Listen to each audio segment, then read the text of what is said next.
A menina que eu chamava de afilhada era filha do meu marido, 5 anos. 5 anos sendo enganada por 2 pessoas que eu considerava as mais importantes da minha vida.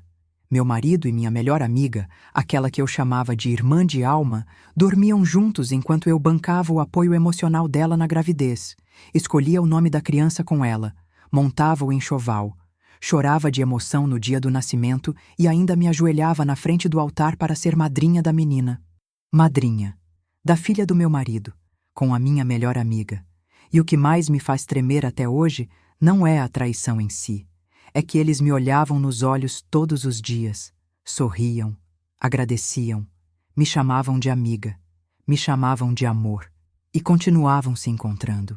Não foi um deslize, não foi uma fraqueza passageira, foi um caso que durou anos, e eu, a mais próxima de todos os 2, fui a última a saber. Deixa eu te contar como tudo foi se revelando. E como no meio de tanto caos, eu precisei aprender a seguir em frente sem destruir o amor que sentia por uma criança inocente que não tinha culpa de nada. Antes de continuarmos, não se esqueça de se inscrever no canal e me contar nos comentários de qual cidade ou país você está ouvindo. Eu adoro saber até onde essas histórias chegam. Eu me chamo Renata, tenho 42 anos hoje. Mas quando essa história começa de verdade, eu tinha 36, 2 filhos pequenos, um casamento que eu achava sólido e uma amiga que eu considerava a melhor coisa que a vida tinha me dado além dos meus filhos. O Lucas tinha 7 anos, o Theo tinha 5. Eram crianças cheias de vida, barulhentas do jeito que criança precisa ser, e eles enchiam aquela casa de uma energia que eu amava. Meu marido, o Rodrigo, trabalhava como representante comercial, viajava bastante, mas quando estava em casa era presente do jeito que eu esperava. Ou pelo menos era isso que eu acreditava. A nossa rotina era previsível e eu não via problema nenhum nisso. Previsível para mim significava seguro. Significava que eu tinha construído algo real. Já eu tinha feito uma cirurgia 2 anos antes, uma laqueadura, depois do Theo. A decisão não foi fácil, mas era a certa para mim naquele momento. 2 filhos, casa própria, marido trabalhador, amiga do lado. Era tudo o que eu precisava. E aí tinha a Carol. Carol era minha melhor amiga há anos. A gente se conheceu num curso, um daqueles de capacitação profissional que a empresa onde eu trabalhava oferecia, e a gente se encontrou naquela sala e nunca mais se largou. Ela era divorciada, não tinha filhos, morava num apartamento perto da nossa casa e praticamente vivia entre a casa dela e a nossa. Ela jantava conosco pelo menos 2 vezes por semana. Passava as férias junto. Viajou com a gente mais de uma vez. Meus filhos a chamavam de tia Carol, com a naturalidade de quem cresceu com aquela presença. Ela era a primeira pessoa que eu ligava quando algo de bom acontecia. E a primeira quando algo de ruim também. Nós 2 compartilhávamos tudo. Os medos, as dúvidas, as histórias de infância, as mágoas antigas. Eu sabia quem tinham sido os namorados dela, as brigas, os motivos dos términos. Ela sabia das minhas inseguranças, das dificuldades que eu tinha com a minha sogra, das noites em que eu sentia que o Rodrigo estava distante. Quando eu digo que ela era como uma irmã, não é força de expressão. Era literalmente a relação mais próxima da minha vida, mais do que qualquer parente de sangue. E foi exatamente isso que tornou tudo tão destruidor depois. Porque quando a traição vem de um estranho, dói. Quando vem do marido, destrói. Mas quando vem da sua melhor amiga ao mesmo tempo que do seu marido, é como se o chão desaparecesse debaixo dos seus pés e você percebe que nunca existiu chão nenhum, que tudo era ilusão. Mas eu ainda não sabia disso. Naquele tempo, eu estava feliz, ou pelo menos achava que estava. Era uma tarde de agosto e a Carol chegou sem avisar. Ela sempre aparecia assim, sem cerimônia, porque a nossa amizade era desse jeito. A porta da minha casa estava sempre aberta para ela, mas dessa vez ela não chegou sorrindo. Ela chegou com aquele jeito de quem carrega uma pedra no peito e não sabe bem como tirá-la. Eu preparei um café, sentei com ela na varanda e perguntei: "O que foi? Aconteceu alguma coisa?" Ela demorou. Ficou olhando para a xícara, mexendo devagar, e eu comecei a sentir aquela ansiedade que vem quando você percebe que a resposta vai ser pesada. "Marina", ela começou, e a voz saiu diferente, mais baixa. Eu preciso te contar uma coisa. E eu tô com vergonha. Mas você é a única pessoa que eu confio de verdade. Meu coração disparou, mas eu não disse nada. Deixei ela falar. Eu tô grávida. O silêncio que veio depois foi enorme. Eu olhei para ela tentando processar. Carol. Grávida. Carol, que morava sozinha, que não tinha namorado, que tinha me dito na semana anterior que estava considerando adotar um gato porque a solidão às vezes pesava. Grávida? Repeti, como se a palavra precisasse de uma segunda tentativa para fazer sentido. Grávida, ela confirmou. E aí veio aquele olhar que misturava vergonha com um medo muito real. Ela me contou a história.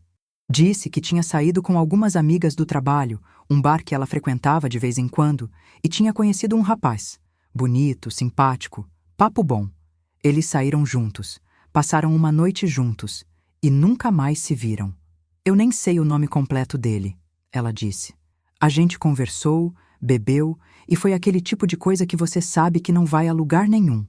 Não tinha conexão real. Era só uma noite. Eu ouvi tudo sem interromper. E aí você tentou entrar em contato? Perguntei. Tentei mandar mensagem uma vez. Ele respondeu com frieza. Tá claro que ele não quer nada. E eu não vou ficar atrás de um homem que não quer ser encontrado para criar um filho que ele não planejou. Eu fiquei olhando para ela por um tempo, vendo o quanto ela parecia pequena naquele momento, vulnerável, sem a garra que eu conhecia nela. E meu coração foi inteiro para aquela mulher. Você não tá sozinha, eu disse. Você tem eu. E foi verdade. Foi absolutamente verdade naquele momento. Eu acreditei em cada palavra que ela me disse. Não tive a menor sombra de dúvida. Por que teria? Ela era minha melhor amiga. Ela nunca tinha me mentido. Ou pelo menos eu pensava isso. Depois que ela foi embora, eu contei para o Rodrigo. Ele ouviu com aquela calma dele, aquela postura sempre contida, e disse: Coitada, mas ela é forte. Vai dar conta. Hoje eu sei que aquela foi a primeira vez que ele me mentiu na minha cara. Com a calma de quem sabe exatamente o que está escondendo. Porque a criança que a Carol estava esperando não era de um desconhecido de bar. Era dele. Nas semanas seguintes, me tornei a sombra da Carol. E eu fiz isso de coração aberto, sem segundas intenções, sem esperar nada em troca. Era isso que amizade significava para mim. Fui com ela na primeira consulta do obstetra. Lembro de ter chegado cedo, esperar na recepção com ela, folhear aquelas revistas sem ler nada de verdade, porque a cabeça estava em outro lugar.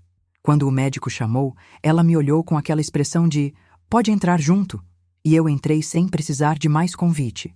Segurei a mão dela quando ouvimos o coração da bebê pelo ultrassom pela primeira vez, aquele som acelerado e pequeno que enche qualquer coração de emoção. A sala era fria, a luz era branca, e aquele batimento ali no meio daquele silêncio foi uma das coisas mais bonitas que eu já ouvi. Ela chorou. Eu chorei junto. É menina, o médico confirmou, e eu me lembro de ter sentido uma alegria quase maternal ali. Algo dentro de mim respondeu àquela notícia com uma ternura que não esperava sentir. A Carol me olhou com os olhos cheios d'água e disse: Uma menina, Marina. Uma menina, repeti, com um sorriso que veio de dentro sem que eu precisasse forçar nada. Ajudei a montar o quarto. Passei sábados inteiros pesquisando berços, testando colchões, escolhendo paleta de cores. A Carol não tinha mãe viva. A família dela era distante e dispersa pelo país. E eu sabia que ela precisava de alguém para fazer isso junto com ela. E eu queria fazer. De verdade. Havia uma parte de mim que achava genuinamente bonito poder dar isso a ela. A gente passou uma tarde inteira numa loja de bebê, empurrando carrinhos pelo corredor como se fosse gente grande avaliando o carro. Ela se sentou em 3 modelos diferentes de poltrona de amamentação, com aquela seriedade de quem está fazendo um teste técnico, e eu ficava rindo do lado, dizendo que ela parecia estar fazendo uma prova para a NASA. Não é brincadeira, ela disse rindo também. Vou ficar muito tempo nessa poltrona.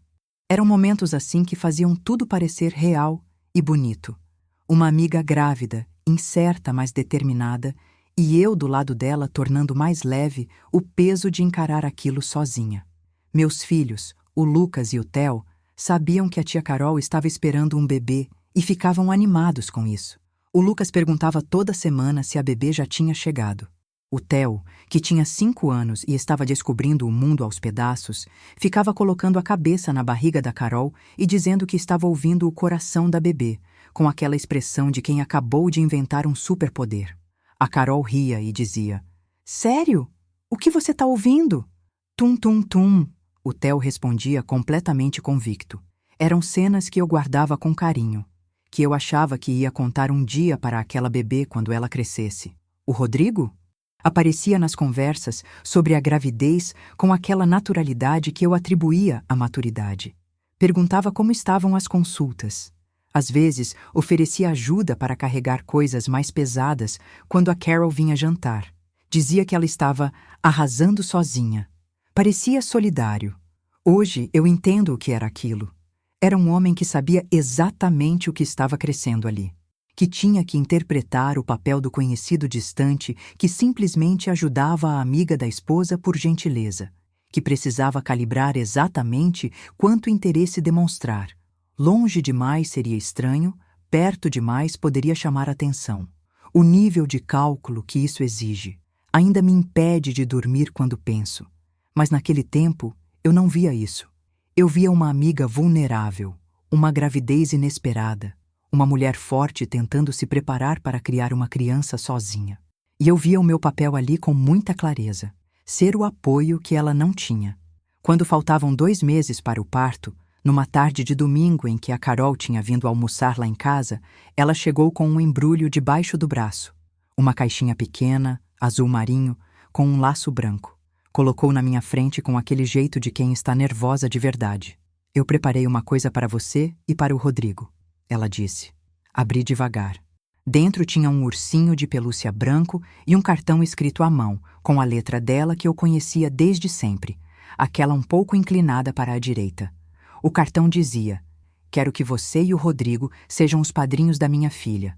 Vocês são a família que eu escolhi e eu quero que ela cresça sabendo que tem vocês." Eu chorei tanto que não consegui nem responder de imediato. Fiquei ali sentada com aquele cartão na mão, sentindo o peso daquele pedido como se fosse o maior presente que alguém podia me dar. "Claro que sim", eu disse quando consegui falar. "Claro que sim, Carol." E o Rodrigo, que estava na sala e ouviu tudo, veio até a porta da cozinha e disse: "É uma honra, uma honra." Ele disse: "É uma honra ser padrinho da própria filha, enquanto a mãe da criança e eu chorávamos de emoção na minha cozinha." Até hoje, quando eu lembro dessa cena, fico tentando entender o que passa pela cabeça de uma pessoa dessa. Como se olha para a esposa chorando de felicidade, para a mulher com quem você está tendo um caso, para a criança que é sua e que sua esposa vai batizar achando que é de um estranho, e diz: "É uma honra", com aquela voz calma. Não sei a resposta, e acho que nunca vou saber. Se existe cena mais perturbadora do que essa nessa história, eu ainda não encontrei. A Isabela nasceu numa terça-feira de novembro, às 4 da manhã, depois de 14 horas de trabalho de parto. Eu estava lá. Fiquei no hospital desde o começo, quando a Carol me ligou avisando que as contrações tinham começado. O Rodrigo ficou em casa com as crianças, e eu fui correndo, determinada a não deixar minha amiga passar por aquilo sozinha. Não pude entrar na sala de parto, mas fiquei do lado de fora por horas. Tomei café ruim em copo de isopor às 2 da manhã sentada em cadeira de plástico e não me importei nem um pouco. Quando a enfermeira abriu a porta e disse: "Pode entrar", e eu vi a Carol deitada naquela cama com a Isabela no colo pela primeira vez, algo em mim quebrou de uma forma boa, daquelas que só a emoção pura consegue provocar. A menina era pequena, perfeita, com uma expressão de quem acabou de chegar de longe e ainda estava processando o novo mundo. Cabelo escuro e fininho, bochechas redondas, punhozinhos fechados. A Carol me olhou com uma cara que misturava exaustão com uma alegria que eu nunca tinha visto nela antes. "Ei, Isa", eu disse inclinando o rosto perto da bebê. "Eu sou a Dinda Marina e eu já te amo muito." Não era performance, não era obrigação. Era amor real, daquele que aparece de repente e você nem sabe explicar de onde veio. Nos meses seguintes, a Isabela virou parte da nossa rotina de um jeito completamente natural. Eu passava na casa da Carol 2, 3 vezes por semana. Levava comida, ajudava no banho, ficava com a menina para a Carol dormir um pouco. Meus filhos vinham comigo e brincavam com ela, mesmo ela sendo pequenininha e sem graça ainda do ponto de vista deles. O Lucas, que já tinha 8 anos, às vezes pegava ela no colo com uma seriedade de quem carrega algo precioso e dizia: "Ela é pequenininha demais." E o Theo, que tinha 6, ficava fazendo caretinha até ela rir. Era uma vida boa. Era bonito de ver. O Rodrigo vinha às vezes também. Aparecia lá para dar um oi, quando eu ficava mais tempo, ou a Carol vinha jantar na nossa casa e ele interagia com a bebê do jeito que qualquer pessoa interagiria. Natural, sem excesso, sem chamar atenção. Hoje eu sei que aquilo não era naturalidade. Era controle. Era a performance de quem sabe exatamente o que está fazendo e passou anos aperfeiçoando. Mas naquele momento eu via apenas o que me deixavam ver. E o que me deixavam ver era bonito. A Isabela cresceu rindo muito. Ela tinha um sorriso que iluminava, daqueles que prendem a atenção de todo mundo na sala. E ela me chamava de Dinda com uma clareza de dicção que me enchia de orgulho. Era minha afilhada. Era minha menina também, de um jeito que eu não conseguia nem nomear direito. E eu não desconfiava de nada. Quando eu perguntava a ela se ela não ia refazer a vida, namorar de novo, casar, ela dizia que ainda era cedo, que o momento era de dar atenção total à filha. Eu concordava. Existe uma coisa cruel na traição longa que é diferente da traição de um momento. Ela tem tempo para criar raízes, para se instalar na sua rotina como se fosse parte dela, para construir uma normalidade que você passa a defender sem saber que está defendendo uma mentira. Eles me enganaram por 5 anos. 5 anos de jantares juntos, de viagens, de festas de aniversário, de natais em família, de conversas na varanda onde eu abria o coração para a Carol enquanto ela me ouvia sabendo de tudo. De noites em que o Rodrigo me abraçava e eu dormia achando que estava segura. 5 anos. Eu fiquei pensando depois em quantas vezes eles estiveram no mesmo ambiente, olhando um para o outro, e precisaram manter a compostura. Em quantas vezes ela me ligou para falar da Isabela e, ao mesmo tempo, estava escondendo quem era o pai da criança. Em quantas vezes ele me beijou chegando em casa, depois de ter estado com ela. Quantas vezes ele sentou à mesa de jantar, conversou sobre as crianças, planejou férias comigo, e nada daquilo era real. A mente humana tem um mecanismo de proteção que impede que a gente enxergue o que não quer ver. Eu sei disso hoje. Sei que não era ingenuidade pura, era também uma escolha inconsciente de não abrir aquela porta porque o que estava do lado de lá era grande demais para suportar. Mas havia sinais. Sempre há. O primeiro que eu me lembro de ter ignorado ativamente aconteceu quando a Isabela tinha uns 3 anos. A gente estava numa festa de aniversário dela, aquelas festinhas simples de criança pequena, com bolo e personagem de desenho, e uma colega da Carol disse, sem nenhuma malícia aparente, olhando para a Isa que estava no colo do Rodrigo: "Ela tem o olhão do Rodrigo, né?" É impressionante como criança, às vezes pega traço de quem convive. Todo mundo riu. Eu ri também e disse que era coincidência, que criança pequena às vezes parece com todo mundo. Mas alguma coisa em mim registrou. Aquela observação casual ficou guardada. Não era a primeira vez que alguém comentava. Era só a primeira vez que eu me lembro de ter sentido alguma coisa diferente depois de ouvir. Um desconforto rápido que passou antes mesmo de eu conseguir dar um nome a ele. Havia também as viagens do Rodrigo. Ele sempre viajou a trabalho. Isso era parte da vida dele desde que a gente se casou. Mas em determinado período, talvez uns 18 meses antes da descoberta, as viagens ficaram um pouco mais frequentes. Fins de semana que ele precisava ir para uma cidade distante resolver um cliente. Noites em que ele chegava mais tarde do que o esperado, com uma explicação que era sempre plausível e específica o suficiente para não levantar suspeita, mas nunca verificável de forma natural. Eu perguntei algumas vezes, não de forma direta, mas como comentário: "Você anda viajando muito, tá?" E ele respondia com a mesma calma de sempre: "É o cliente de Campinas, tá dando trabalho esse mês." E eu acreditava. Por que não acreditaria? Ele sempre tinha trabalhado muito. Aquilo era parte de quem ele era. A Carol, por sua vez, ficou um pouco mais distante nesse período. Não sumiu, continuava presente, mas havia alguma coisa diferente na qualidade da presença dela. Uma tensão que eu atribuía ao cansaço de criar uma criança sozinha, às dificuldades financeiras que ela às vezes comentava, ao estresse do trabalho que ela falava que estava pesado, Às vezes eu ligava e ela demorava para atender. Às vezes combinávamos um café e ela cancelava em cima da hora. Eu não me aprofundei nisso porque achava que estava respeitando o espaço dela. Estava, na verdade, evitando a pergunta que teria mudado tudo 2 anos antes. Existem momentos na vida em que a verdade está a 1 metro de você. E você passa do lado sem pegar porque ainda não está pronta para o impacto. Eu não estava pronta. Houve uma noite, uns 2 anos antes de tudo vir à tona, em que o Rodrigo chegou em casa tarde e eu estava acordada lendo. Ele entrou no quarto, foi ao banheiro, saiu, se deitou e deu boa noite. Normal. Rotineiro. Mas havia algo no jeito que ele tinha entrado no quarto. Uma pressa em ir direto ao banheiro antes de me cumprimentar. Nada que eu pudesse apontar com precisão, só uma sensação. Eu fiquei olhando para o teto por um tempo depois que a luz apagou. Pensei, tem alguma coisa diferente. E então pensei, não, você está cansada, você está inventando. E me virei para o lado e tentei dormir. Essa noite volta para mim às vezes. Não com raiva de mim mesma, a terapeuta me ajudou a sair desse lugar. Mas com uma tristeza específica por aquela versão de mim que estava com o fio da verdade na mão. E o soltou porque o custo de puxar era alto demais. Até que a Isabela fez 5 anos, e a vida decidiu que era hora. A festa de 5 anos da Isabela foi numa tarde de sábado, num salão simples que a Carol alugou perto da casa dela. Tema de princesa, bolo cor-de-rosa, aquelas mesinhas com enfeites de papel que a gente passa horas montando na véspera.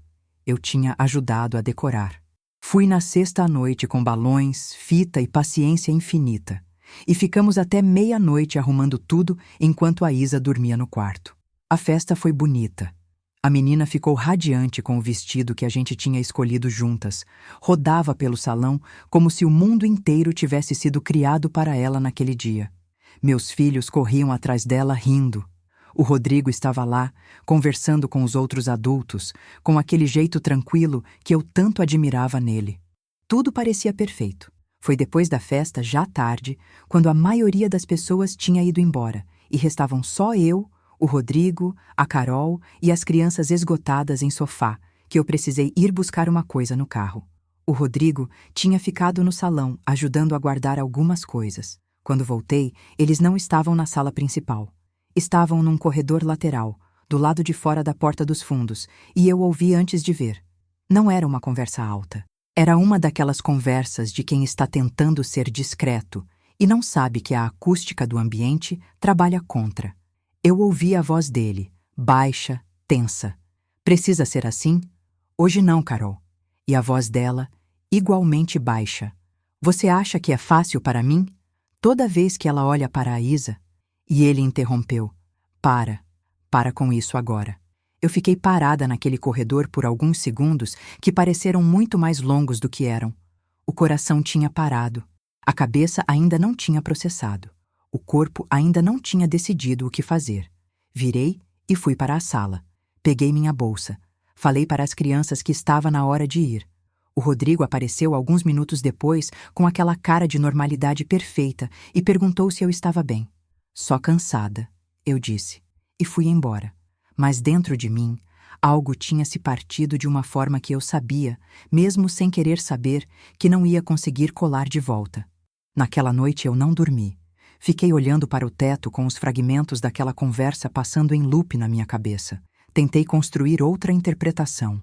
Tentei montar uma explicação que fizesse sentido sem destruir tudo. Não consegui.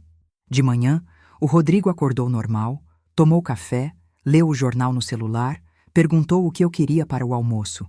E eu, pela primeira vez em 14 anos de casamento, olhei para aquele homem e senti que não o conhecia. Passei os 3 dias seguintes num estado que não consigo chamar de outra coisa senão investigação silenciosa. Não era raiva ainda. Era uma necessidade compulsiva de encontrar algo concreto, porque parte de mim ainda queria estar errada. Comecei pelo celular do Rodrigo. Não era costume meu mexer no celular de ninguém. Nunca tinha feito isso no casamento. Sempre achei que confiança era exatamente isso.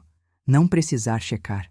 Mas aquela conversa que eu tinha ouvido tinha mudado alguma coisa fundamental na minha postura. Esperei ele entrar no banho numa manhã. Peguei o telefone da mesinha, A maioria das conversas era o que eu esperaria encontrar: trabalho, família, grupos de amigos. Mas havia uma conversa com a Carol que estava parcialmente deletada. Alguns trechos apagados, mas outros que ficaram. Fragmentos de frases sem contexto completo que qualquer pessoa razoável poderia interpretar de formas diferentes. Exceto que eu não era mais uma pessoa razoável naquele momento. Eu era uma mulher que tinha ouvido uma conversa num corredor e que estava com o estômago revirado há 3 dias. Os fragmentos que sobraram eram o suficiente para entender o tom. Não eram mensagens de 2 amigos combinando surpreender a esposa com um jantar. Eram mensagens de 2 adultos que compartilhavam algo que estava sendo gerenciado com cuidado, com cautela, com medo de ser descoberto. Fechei o celular. Fui ao banheiro. Fiquei de frente para o espelho por um tempo que não sei dizer quanto durou. Depois fui até a gaveta do meu escritório, peguei uma folha de papel e escrevi tudo o que eu sabia, tudo o que eu suspeitava, tudo o que não fazia sentido. Era uma forma de organizar o caos que estava dentro de mim. Na lista havia a conversa no corredor, os fragmentos do celular, os comentários sobre a semelhança da Isabela com o Rodrigo, a distância da Carol nos últimos tempos, as viagens mais frequentes, a calma dele quando eu tinha contado sobre a gravidez da amiga, aqueles 6 anos atrás, a naturalidade com que ele tinha aceitado ser padrinho. Cada item por si só era nada. Junto, eram tudo. Liguei para a Carol naquela tarde. Disse que precisava conversar. Ela perguntou o que havia acontecido e eu disse apenas: preciso te ver pessoalmente. Ela apareceu na minha casa 1 hora depois. Eu tinha mandado o Rodrigo buscar as crianças na escola para ter a casa para nós 2. Ela entrou, olhou para mim e algo na minha expressão deve ter dito o suficiente, porque ela ficou rígida antes mesmo de eu abrir a boca. Eu não fiz rodeio. Coloquei tudo na mesa de uma vez. A conversa que eu tinha ouvido, as mensagens, as coincidências que eu tinha passado anos ignorando. E então perguntei: a Isabela é filha do Rodrigo? O silêncio que veio depois durou talvez 10 segundos, mas foi o tipo de silêncio que responde tudo antes de qualquer palavra. A Carol não respondeu de imediato. Ficou olhando para as mãos, para a xícara que eu tinha colocado à frente dela e que ela não tinha tocado, para qualquer ponto que não fosse meu rosto. Então ela disse: Marina, é muito mais complicado do que parece. Aquela frase, juro que aquela frase sozinha me deu uma clareza brutal. Porque quando a pessoa responde, é mais complicado do que parece, em vez de dizer não, a resposta real já chegou. Não me diga que é complicado, eu disse, e minha voz estava mais calma do que eu esperava. Aquele tipo de calma que vem quando você está tão além do choque que o corpo decide economizar energia. Me diga a verdade. Só isso. Ela respirou fundo, levantou o olhar. E pela primeira vez em 11 anos de amizade, eu vi nela algo que nunca tinha visto. Vergonha de verdade. Não a vergonha de uma situação constrangedora. A vergonha de quem sabe que fez algo que não tem como desfazer. Sim, ela disse. A Isa é filha dele. A sala pareceu menor de repente. Eu me apoiei no encosto da cadeira. Há quanto tempo, Marina? Há quanto tempo, Carol? Ela fechou os olhos. A gente se encontrava bem antes da gravidez, antes do que você imagina. Me diz há quanto tempo? 8 anos. Eu ouvi aquele número e precisei de um momento. 8 anos. Quando a Isabela tinha nascido, quando eu estava num corredor de hospital às 4 da manhã chorando de emoção, eles já estavam juntos há 3 anos. Quando eu tinha segurado a mão dela no ultrassom. Quando eu tinha montado o enxoval. Quando eu tinha me ajoelhado na frente do altar para ser madrinha daquela criança. 8 anos. E ainda continua? Perguntei, mesmo sem querer saber a resposta. Ela não respondeu com palavras, mas o silêncio dela foi uma confissão completa. Eu me levantei. Fui até a janela. Fiquei olhando para a rua por um tempo que não sei dizer quanto durou. Havia crianças brincando lá fora. Alguém passando com um cachorro. O mundo completamente alheio ao que estava desmoronando dentro daquela sala. Anos, eu disse, sem me virar para ela. Anos de amizade. Eu estive no seu lado em cada coisa difícil. Cada término, cada crise, cada noite em que você me ligou com medo. Fui para o hospital às 4 da manhã quando a Isa nasceu. Ajudei a criar sua filha. E você fez isso. Eu sei, ela disse. E a voz saiu quebrada. Não, você não sabe, porque se soubesse, não teria pedido para eu ser madrinha. Não teria me deixado amar aquela criança sabendo que é filha do meu marido. Isso não é erro. Isso é crueldade. Ela não respondeu. E eu pedi para ela ir embora. Fui ao quarto, fechei a porta e desmoronei. Fui até o quarto, fechei a porta. E aí o corpo fez o que a cabeça ainda não tinha conseguido autorizar. Caí no chão. Literalmente. Os joelhos dobraram antes que eu pudesse segurar e eu fui parar sentada no tapete ao lado da cama, com as costas encostadas na parede e os braços abraçando os próprios joelhos, como se eu precisasse me segurar para não me desfazer completamente. O choro que saiu não era aquele choro bonito de filme. Era feio. Era aquele choro que vem do fundo do estômago, que sai em soluços que doem fisicamente, que tira o ar e não avisa quando vai deixar a gente respirar de novo. Era o tipo de choro que você não controla porque ele é maior do que você. Eu chorava e, ao mesmo tempo, tentava entender o que estava chorando. Eram coisas demais ao mesmo tempo. O casamento, a amizade, a Isabela, os 5 anos, o batizado, o hospital às 4 da manhã, o cartão azul marinho com a letra inclinada dela. Cada memória chegava como uma onda e derrubava a próxima antes que eu pudesse me levantar da anterior. Anos de amizade. Anos de ela saber de cada dor minha, de cada medo, de cada insegurança que eu tinha no casamento, nas noites em que eu achava que o Rodrigo estava distante e eu abria para ela porque ela era a única pessoa que eu confiava de verdade. E ela ouvia. Ela dizia que eu estava exagerando, que ele me amava, que casamento tem fases assim. Ela sabia. Enquanto me dizia que eu estava exagerando, ela sabia. Aquilo me fez levantar do chão. Não foi uma decisão, foi um impulso físico que saiu de um lugar que eu não controlo. Me levantei, fui até a pia do banheiro, abri a torneira fria e coloquei as mãos debaixo da água por um tempo que não sei dizer quanto foi. Olhei para o meu rosto no espelho e não me reconheci. Os olhos inchados, a boca torta de tanto chorar, a expressão de quem acabou de ser atropelada por dentro. Como você fez isso? Eu disse para o meu próprio reflexo, mas não era para mim que eu estava falando. Era para ela. Era para ele. E aí a raiva chegou. Não devagar. Não com aviso. A raiva chegou inteira, de uma vez, como aquela onda grande que você não viu chegando porque estava olhando para o lado errado. Saí do banheiro, atravessei o corredor, entrei na sala. Peguei um copo que estava na mesa de centro, um copo comum, de vidro, que estava ali desde o almoço, e atirei contra a parede. O barulho foi enorme naquele silêncio. Os cacos foram para todo lado, e eu fiquei olhando para eles no chão, sem sentir nada, além de uma necessidade absoluta de que algo concreto, físico, visível, refletisse o que estava acontecendo dentro de mim, porque a dor que eu sentia não cabia dentro do meu corpo sem extravasar de alguma forma. Sentei no sofá, me levantei, andei até a janela, voltei. Não conseguia ficar parada.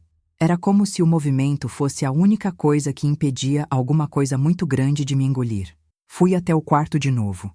Abri o guarda-roupa do Rodrigo. Fiquei olhando para as roupas dele por um longo tempo. As camisas dobradas do jeito que eu sempre dobrei. Os ternos que eu levava à lavanderia. Os sapatos organizados no rack de baixo que eu tinha comprado especialmente para organizar os sapatos dele. Quantos anos da minha vida estavam guardados naquele guarda-roupa? Fechei a porta sem tocar em nada, porque não era raiva de destruir. Era uma raiva que doía demais para sair apenas com destruição. Era uma raiva que queria perguntar, que queria entender, que queria que alguém me explicasse como se faz isso com uma pessoa que te amou de verdade. Voltei para o chão do banheiro. Sei lá por que o banheiro. Talvez porque era o único lugar da casa que tinha a porta com tranca. E eu precisava de uma fronteira entre eu e o resto do mundo naquele momento. Sentei com as costas no box, os joelhos dobrados e fiquei assim. Pensei nos momentos que nunca mais iam ser o que eu achava que tinham sido. A viagem que a gente fez para o litoral 2 verões atrás. Eu, o Rodrigo, as crianças, a Carol e a Isa. A Isa tinha 3 anos e ficava encantada com o mar, Saía correndo para a beira e voltava de areia nos pés gritando de alegria. Eu e a Carol sentamos na areia, vendo as crianças brincarem, e ela virou para mim e disse: "Obrigada por ser minha família, Marina. Eu tinha guardado aquele momento como uma das coisas mais bonitas da minha vida. Agora ele doía de um jeito que eu não tinha palavra para descrever, porque ela sabia. Enquanto falava aquilo para mim na beira do mar, ela sabia que a criança que estava correndo naquela areia era filha do meu marido, e disse que eu era família. O choro voltou, diferente dessa vez. Mais fundo, mais silencioso, mais daquele tipo que não tem soluço, que é só água descendo porque o reservatório transbordou e não tem mais como segurar. Eu chorei pelo casamento que eu achava que tinha, pela amiga que eu achava que era minha, pela versão da minha vida que eu tinha construído com tanto cuidado e que não existia, pelos anos que eu passei amando e cuidando de uma criança sem saber que ela era filha do meu marido, por todas as vezes em que eu tinha me sentido bem, segura, cercada de amor, e aquilo era ilusão. E chorei de raiva também, de uma raiva que não tem grito, que fica travada em algum lugar entre o peito e a garganta e não consegue sair completamente. A raiva de ter sido escolhida para ser enganada, de ter sido considerada fácil o suficiente, confiante o suficiente, boa o suficiente para não suspeitar. A raiva de ter sido a mais próxima dos dois e, ao mesmo tempo, a mais enganada. Quanto tempo fiquei ali, não sei. A luz lá fora foi mudando pela janela pequena do banheiro.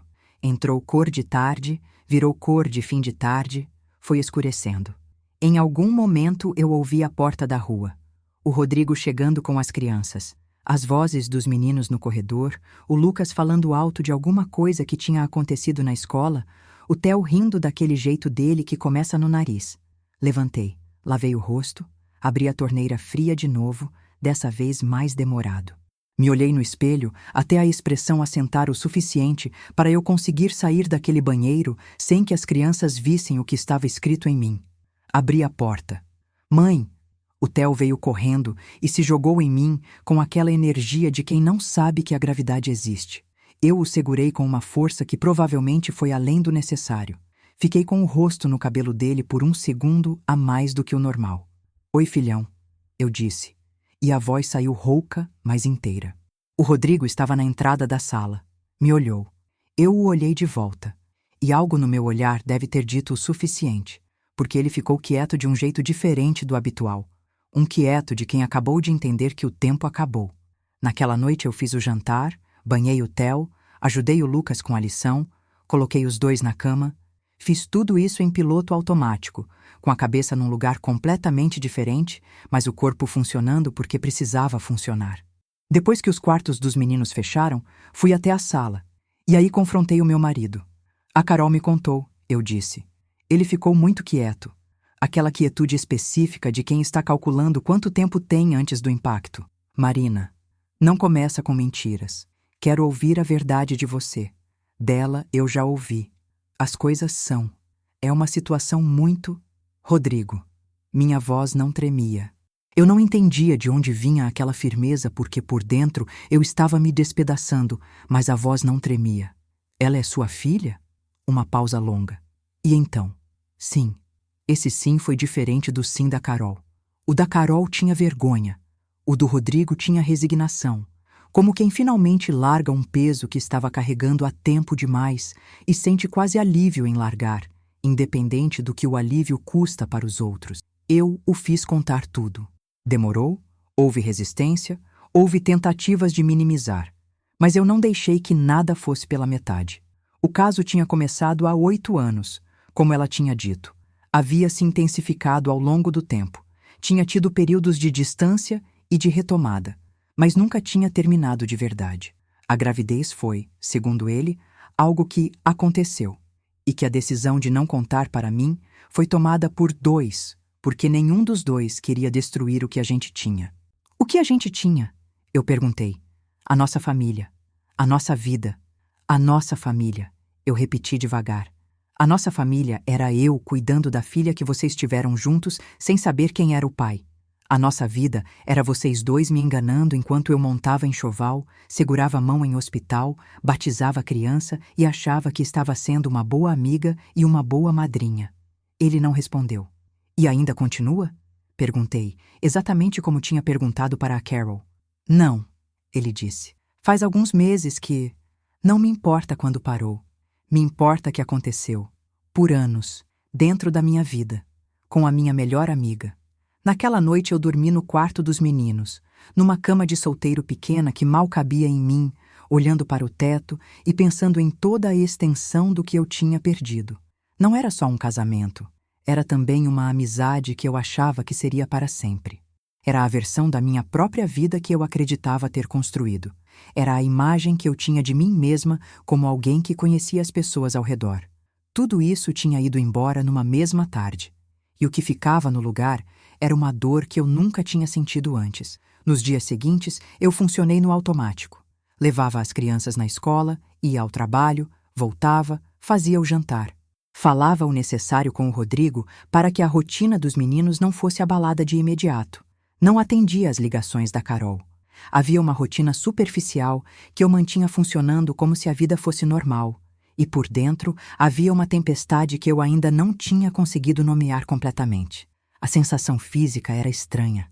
Não era só tristeza. Era uma espécie de tontura constante. Aquela que vem quando o chão que você achava que era sólido se revela feito de algo que cede. Eu me olhava no espelho de manhã e levava um segundo para reconhecer o próprio rosto, como se a pessoa que estava ali fosse levemente diferente da que tinha estado ali na véspera. Mas havia algo além do casamento destruído, além da amizade perdida que me perseguia a cada hora. A Isabela. Eu amava aquela menina com uma intensidade que não tinha nada de racional. Eram 5 anos de uma relação construída de verdade, com presença, com afeto, com memória compartilhada. Ela corria para mim quando me via. Me chamava de Dinda com aquele sorriso que prendia o coração. Dormia no meu colo em tarde de cinema. Me contava os segredos de criança, que criança de 5 anos tem. Aquelas coisas pequeninas e enormes ao mesmo tempo, como ter medo do escuro do corredor, ou ter descoberto que borboleta vira de lagarta e não conseguir parar de pensar nisso. E agora, cada lembrança daquilo vinha acompanhada de outra imagem que eu não conseguia controlar. A imagem de que aquela criança era filha do meu marido, com minha melhor amiga. Criada nos meus braços, enquanto a verdade estava escondida embaixo de cada abraço. Eu não conseguia separar as duas coisas, e isso me destruía, porque a Isa não tinha culpa, absolutamente nenhuma culpa. Ela era uma criança de 5 anos que amava a Dinda dela de verdade, sem complicação, sem segundas intenções, com aquela pureza que só a infância tem. Mas eu não conseguia olhar para aquele rosto e não ver a traição. Não conseguia ouvir o nome dela sem sentir o nó na garganta. E isso me enchia de culpa, porque a culpa não era dela. Numa noite dessas, eu estava no quarto tentando dobrar uma pilha de roupas que tinha ficado sobre a cama desde o dia anterior. Aquela tarefa simples que não conseguia terminar, porque ficava parando no meio e ficando olhando para o nada. O Lucas apareceu na porta.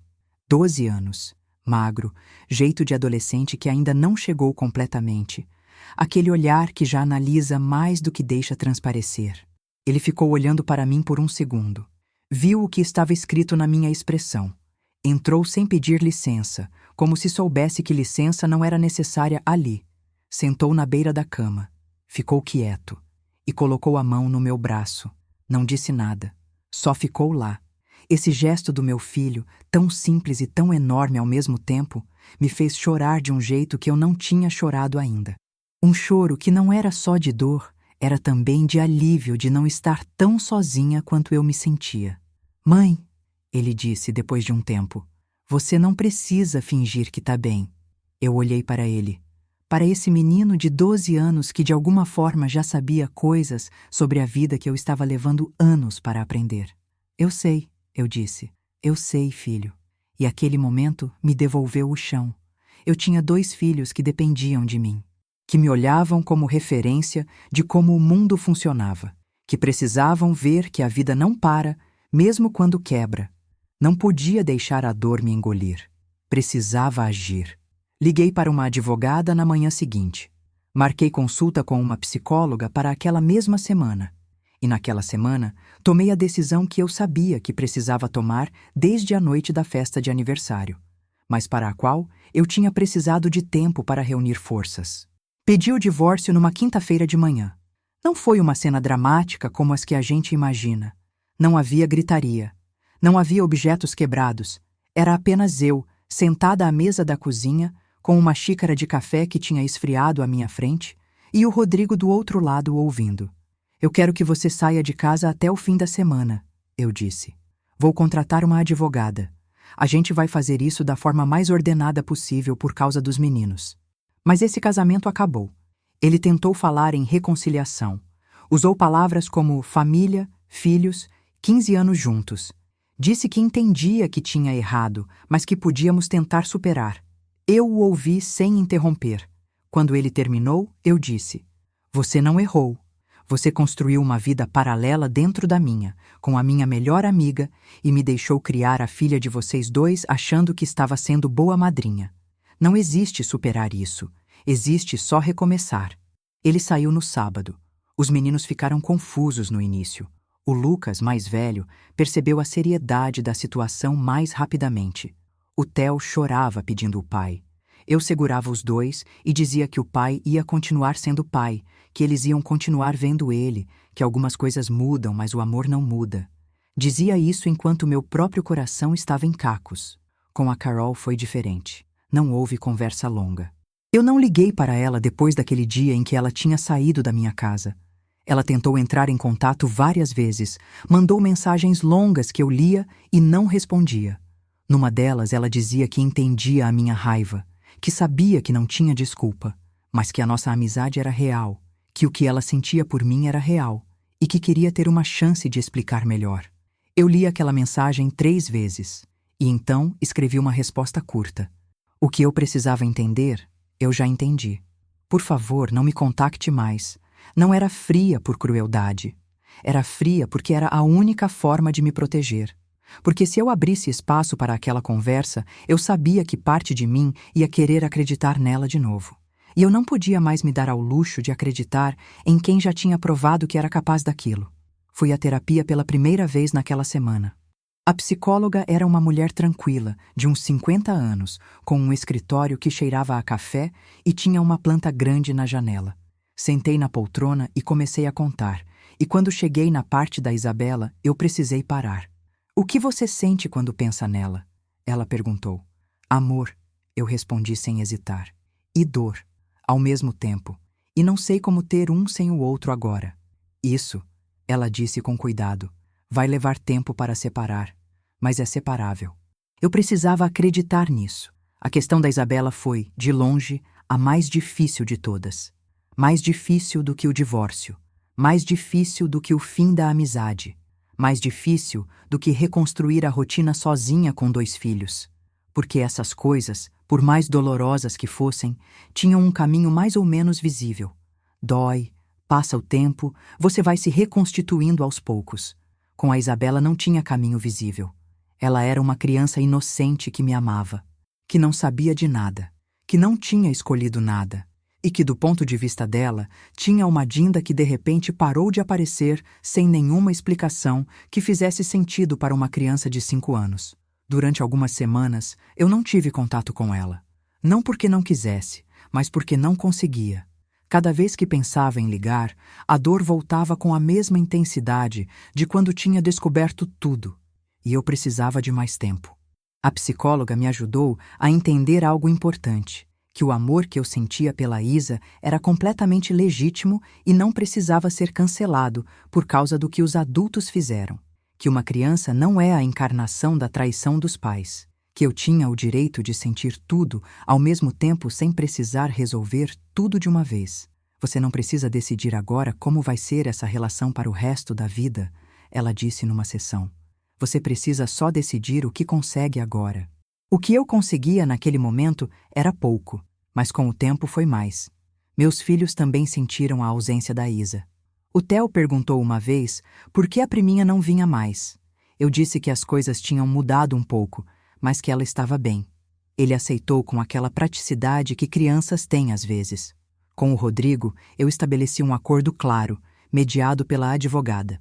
A guarda dos meninos seria compartilhada, com eles morando comigo. Ele teria os finais de semana alternados e contribuiria financeiramente de forma acordada. Ele não contestou nada. Havia nele uma espécie de resignação que eu interpretava às vezes como culpa, às vezes como alívio de não precisar mais sustentar a mentira. Nos primeiros meses após a separação, dormir era o mais difícil. A cama grande parecia um campo vazio. Eu ficava acordada pensando nas coisas menores. Quem ele tinha sido antes de tudo isso? Os primeiros anos do casamento, as noites em que a gente ficou acordado com criança doente, as viagens que a gente tinha feito, e ficava tentando entender em que ponto aquilo tinha começado a se partir.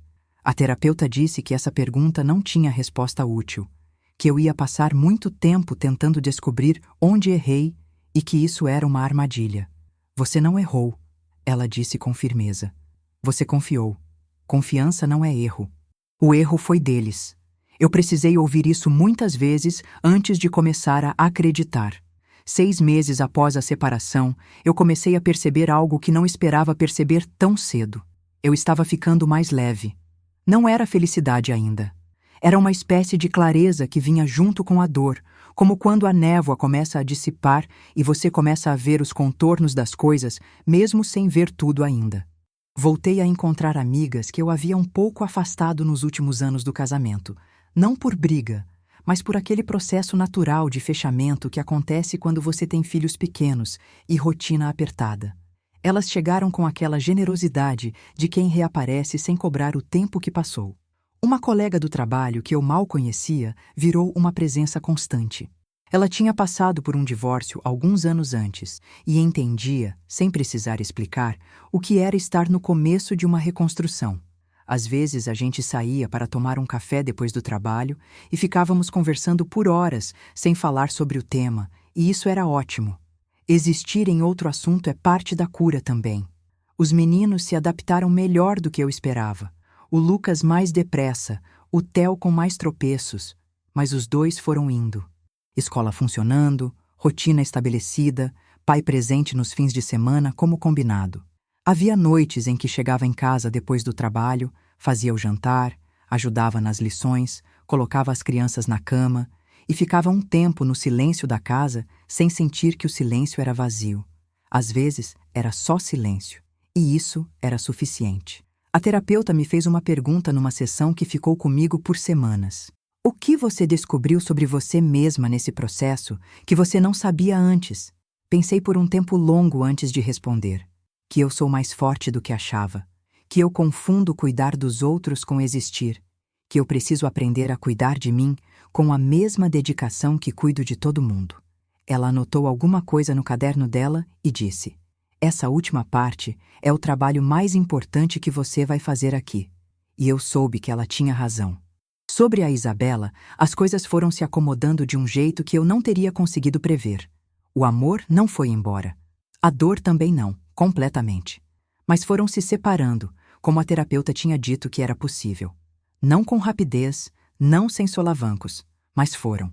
Eventualmente eu soube, por uma conhecida em comum, que a Isa perguntava pela Dinda. Isso me partiu o coração de um jeito específico, aquele que dói, mas que também é, de certa forma, a prova de que o amor foi real dos dois lados. Eu não sabia ainda o que fazer com isso. Mas sabia que não podia fechar a porta para sempre numa criança inocente. Só precisava de mais tempo para saber como abri-la de um jeito que não me destruísse no processo. 1 ano e 3 meses após a separação, eu estava numa tarde de sábado na cozinha fazendo bolo com o Theo quando o telefone tocou. Era um número que eu não tinha salvo, mas reconheci. Não a Carol, a mãe dela, uma senhora que eu conhecia de longa data. Atendi. Ela foi direta, com aquela voz de quem está fazendo algo difícil e decidiu simplesmente fazer. Marina, eu sei que você não quer falar com a Carol, e eu entendo, mas a Isabela tá pedindo pela Dinda há meses. Eu achei que você devia saber. Fiquei em silêncio por um momento. O Theo, do outro lado da bancada, estava mexendo na massa do bolo sem prestar atenção em mim. Obrigada por me ligar. Eu disse finalmente. Eu precisava de mais tempo, mas eu ouvi o que você disse. Não falei com a Carol. Não estava pronta para isso e honestamente não sei se um dia vou estar. Algumas portas se fecham de um jeito que a chave some. Mas a Isabela era outra história. Conversei com a terapeuta sobre isso na sessão seguinte. Disse que estava considerando restabelecer um contato cuidadoso com a menina, se isso fosse possível sem passar pela Carol, de um jeito que me machucasse. O que você sentiria se a Isa crescesse sem saber que você existiu? Ela perguntou. A resposta foi imediata. Tristeza. Uma tristeza grande. E o que isso te diz? Que eu não quero isso. Não foi simples. Não foi rápido. Mas, com muito cuidado, com limites muito claros, com a mediação de terceiros de confiança, eu encontrei um caminho para voltar a fazer parte da vida da Isabela, de forma que fosse possível para mim. A primeira vez que a vi depois de mais de um ano foi numa tarde de domingo, num parque, na presença de uma amiga comum que serviu de ponte. A Isa correu para mim com aquela velocidade de quem não parou para pensar em por que sumiu, só sabia que tinha voltado. Dinda, ela gritou, com o mesmo sorriso de sempre. Eu me abaixei, ela pulou no meu pescoço e eu fiquei um tempo ali, segurando aquela criança, com os olhos fechados, deixando os dois sentimentos existirem ao mesmo tempo, o amor e a dor, sem precisar escolher, sem precisar resolver tudo, só existindo. E foi o suficiente. O Rodrigo seguiu a vida dele. Soube por terceiros que ele e a Carol continuaram por um tempo depois da separação, e depois terminaram também. Não me surpreendeu. E descobri que não me importou tanto quanto eu esperava que fosse me importar. Porque quando você começa a reconstruir de verdade, a vida do outro vai ficando cada vez mais longe do centro da sua atenção. Hoje, quase 2 anos depois de tudo aquilo, eu me olho no espelho e vejo uma mulher diferente da que estava sentada naquela varanda ouvindo a Carol falar de uma gravidez com uma história inventada. Não mais forte no sentido de invulnerável, mais forte no sentido de honesta. Com ela mesma, com o que aguenta, com o que não aguenta mais, com o que precisa e com o que não quer mais fingir que não precisa. Aprendi que confiar não é ingenuidade, que quem traiu a minha confiança era responsável pela traição, não eu por ter confiado, que eu passei anos me perguntando como não vi, e que a resposta é simples, não vi porque eles não quiseram que eu visse, e foram bons nisso. Aprendi também que amar uma criança que carrega uma história dolorosa não é fraqueza, é uma das formas mais complexas de amor que existe, e que a Isabela vai crescer sem saber, por agora, de tudo o que aconteceu ao redor do nascimento dela. Ela só sabe que tem uma Dinda que some e volta. Quando ela tiver idade para entender, alguma conversa vai ser necessária. Mas isso é futuro. E o futuro eu resolvo quando chegar. Os meninos estão bem. O Lucas vai fazer 15 anos no próximo mês. Já tem aquele jeito adolescente de quem está descobrindo quem é. O Theo, que agora tem 12, ainda abraça como quando era pequeno, com aquela entrega total que os filhos têm quando ainda não aprenderam a se segurar. Eles me olham de um jeito que me lembra, nos dias difíceis, para o que vale continuar. Não fechei meu coração. Não me tornei desconfiada de tudo e de todos. Não transformei a dor em amargura. Não foi fácil não fazer isso. Não foi rápido. Não foi sem escorregadas. Mas foi uma escolha que eu fiz conscientemente todos os dias. Não deixar que o que fizeram comigo me tornasse alguém que eu não quero ser. Existe uma frase que a minha terapeuta disse numa das primeiras sessões e que ficou gravada em mim. O que aconteceu com você não define quem você é. Define o que você vai fazer a seguir. Eu escolhi fazer o seguinte: me reconstruir. Com calma. Com ajuda. Com os meus filhos como âncora. Com espaço para sentir tudo, sem precisar sentir tudo ao mesmo tempo. Algumas feridas demoram a cicatrizar. E tudo bem. Cicatrizar não é esquecer. É aprender a carregar de um jeito que não te impede mais de caminhar. Eu estou caminhando. E você? O que faria se isso acontecesse com você? Já viveu ou conhece alguém que viveu algo parecido? Conta nos comentários.